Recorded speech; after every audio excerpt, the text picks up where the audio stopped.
Tara, papakita ko sa inyo yung Golden Boy sweater na nabili namin sa AEJ Game Farm.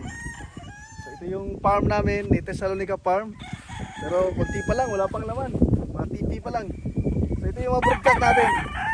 Yun yung Golden Boy sweater na galing sa AEJ. Ito naman yung Golden Boy sweater na binili ng kaibigan ko na katabi namin na farm.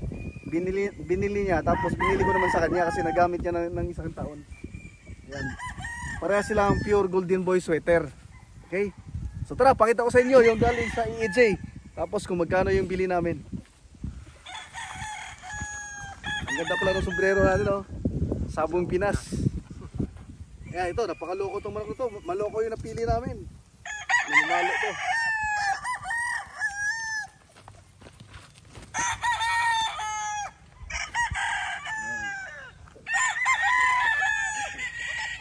So, ayan.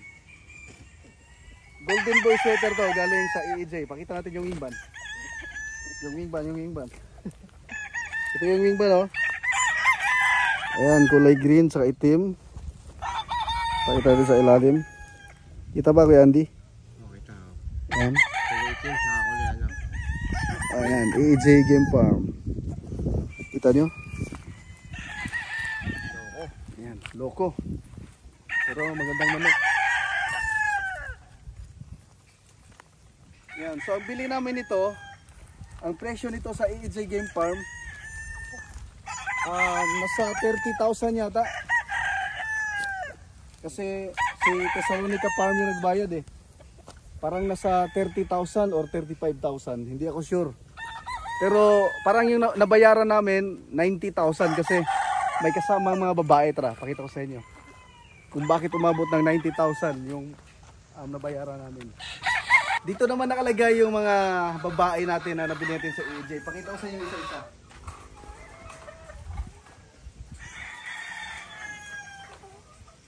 So ito talaga, galing talaga ito mismo sa AEJ. Ayan. So kung makita nyo, may wingban yan. Ayan, kulay green. Tapos nakalagay mismo dyan, AEJ Game Farm. Ayan, AEJ, yan. Ayan. AEJ, yan, kita? Kita? Yun, so Golden Boy sweater to na babae. So 5 pala yung nabili namin. Kaya ang nabayaran namin 90,000. 5 pulit, tapos isang brood stag. So kung 30 yung stag, kung tig 10,000 to sa 5, 80k. So may binili pa kaming isang cross na stag na Golden Boy sweater, cross yata yun sa Gilmore. Ang presyo noon ay 6,000. So nasa 86, so 90 yung nabayaran namin. Kaya tingin ko ito, parang 10,500 yung isa nito. Yung presyo na to, 10,500 yung isa, tapos 30 yung tandang. So 5 to, pakita ko sa inyo. Ito pa yung iba.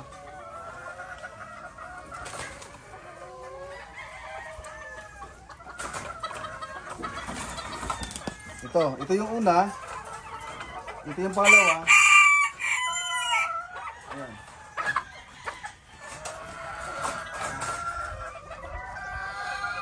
Ayan. Ito yung wingban niya, green. Ayan, AEJ yan.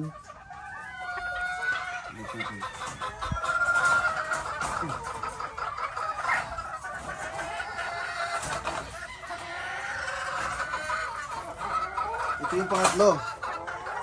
Ito yung wingban niya, kulay green. Ayan. AEJ.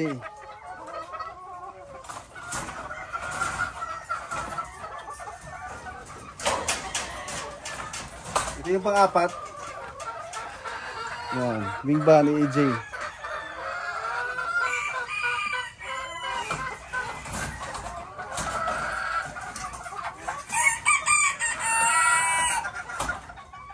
Ito naman yung pang-5. Ayan. AEJ Game Farm. Okay. So, marami pa tayong pulit dito na Golden Boy sweater. Ayan. So marami yan, mga 20 to. Ito mga anak na nila to. Mga anak na yan. Kaya ito naman yung gagamitin natin sa ano. Meron din tayong kinuhang golden boy galing kay Patrick.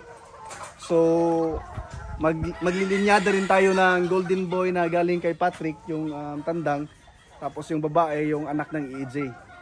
Okay? Tapos yung ibang anak ng EJ, i-line breed muna natin. I-line breed muna natin para hindi mawala yung linyada ng EJ. Tapos tingnan natin kung alin yung magandang golden boy, yung kay Patrick ba o kay EJ. Maglaban muna tayo. Testing natin yung mga anak. Tapos kung alin yung magaling, yun yung itutuloy nating paramihin. Basta't yung linyada natin ng golden boy sweater dito, galing kay Patrick Antonio at saka kay EJ. Yun yung pinakita ko sa inyo kanina, yung katabi, Patrick Antonio yun. So gusto nyo makita, tara, pakita ko sa inyo ng malapitan. Ito, papakita ko sa inyo yung golden boy sweater na galing kay Patrick. Ito, nagtatago. So, maganda to kasi napakabait oh. Kahit, hawakan rin yan oh. Maganda rin yung forma oh. Tapos mabait siya. Tapos magaling din to. Magaling din tong golden boy na to, angat. Kaya, Yung ba yung binili mo kay Gigi? oh, yung kina John Quay, oh. Nabili natin to ng 25. May kasama yung ano, may kasamang isang babae na pure golden boy. Tapos isang babae na cross.